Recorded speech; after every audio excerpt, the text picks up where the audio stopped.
Hello दोस्तों, मैं doctor Madhu Sharma आपसे फिर मुखातिब हूँ। पिछले एपिसोड में हमने अपने कुछ वनौषधियों के बारे में आपको बताया था। इस समय भी जो अपने आसपास मौजूद हैं उन पेड़ पौधों के बारे में।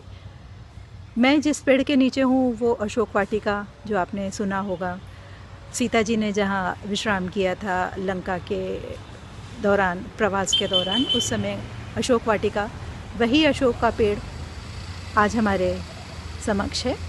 तो इसकी कुछ खूबियाँ, अशोक का पेड़ बहुत जैसा कि इसकी नाम है अशोक, शोक को दूर करने वाला है। इसका मतलब कि पर्यावरण को स्वच्छ रखने में, इसकी जो वायुमंडल को स्वच्छ रखने में इसकी बहुत बड़ी भूमिका है। इसके अलावा इसके जो पेड़ पौधे हैं इसको हम शुभ मानते हैं पूजा में, वास्तु में, अपने घरों में हम इसको शुभ मानते हैं। इसके अलावा औषधीय गुणों में ये हमारे महिलाओं के रोगों में बहुत फ़ायदेमंद है। उसी प्रकार इसकी जो छाल है, इसके पत्ते हैं, विभिन्न औषधियों के रूप में काम में आते हैं। ये है गुड़हल, जो हमारे आमतौर पे प्रायः सभी घरों में, पार्कों में दिखता है, लेकिन इसकी जो भूमिका है बहुत बड़ी है। ये हमारे स्वास्थ्य के लिए, हमारे जैसे कि इसको लोकोक्तियों में कहते हैं गुड़मार, तो ये डायबिटीज़ के लिए बहुत फ़ायदेमंद है। डायबिटीज़ के शक्कर की मात्रा को नियंत्रित करता है। इसके जो पत्ते हैं, इनको अगर आप बालों के लिए काम में लें तो इनका रस लगा करके या इसका तेल बना करके भी आप इसको काम में ले सकते हैं। और पर्यावरण को सुरक्षित करने में, पर्यावरण को साफ़ करने में ये सभी जो जड़ी बूटियाँ हैं, जो हमारे हर्बल पेड़ पौधे हैं, इन सभी की बहुत बड़ी भूमिका है।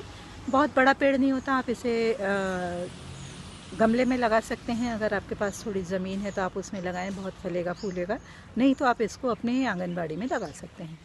मेरे पीछे जो पेड़ आपको दिख रहा है, पारिजात हारसिंगार, बहुत ही खूबसूरत पौधा, बहुत ही प्यारे फूल होते हैं इसके।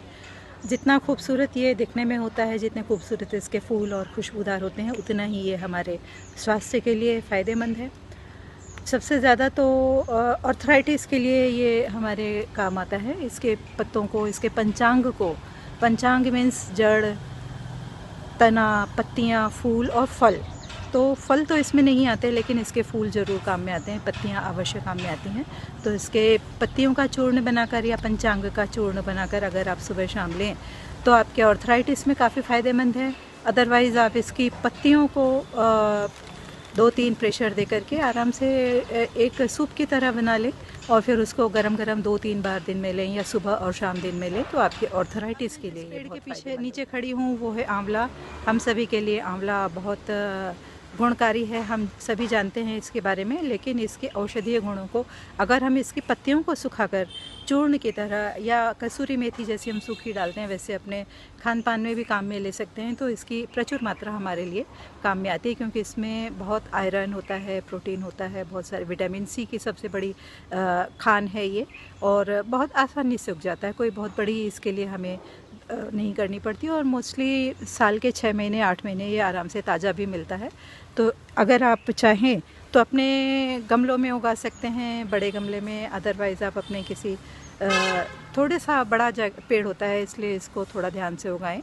और बहुत फ़ायदेमंद है। इसके सब तरीके की चीज़ें आप यूज़ कर सकते हैं, चाहे अचार बनाएं, मुरब्बा बनाएं, चटनी बनाएं, कच्चा खाएं, सैलेड में डालें, या फिर इसका रस निकाल करके लें। रस को अगर आप एलोवेरा के साथ में लेते हैं तो बहुत फ़ायदेमंद है। इस तरह हम देखते हैं कि आंवला भी हमारे लिए बहुत फ़ायदे की चीज़ है। दोस्तों, इस तरह हम देखते हैं कि पर्यावरण के साथ में रहने से इंसान कितना सुखी, उसकी सकारात्मक भूमिका इन पेड़ों के संरक्षण के साथ, पृथ्वी के पर्यावरण के संरक्षण के साथ, पेड़ पौधों के साथ सकारात्मकता से जुड़ता है, भावनात्मक रूप से जुड़ता है, और इस तरीके से नेगेटिविटी से मुक्ति मिलती है और हंसी खुशी अपनी लाइफ निकालता है। ये बहुत अच्छी चीज़ है। और क्योंकि प्रकृति ही हमारे साथ रहती है, जन्म से पहले भी और जन्म के बाद भी, पंच महाभूतों के रूप में, तो पर्यावरण का संरक्षण भी हमारे लिए एक बहुत आवश्यक वस्तु है, जिसे हमें काम में भी लेना चाहिए जीवन पर्यंत, और इसकी सुरक्षा भी करनी चाहिए।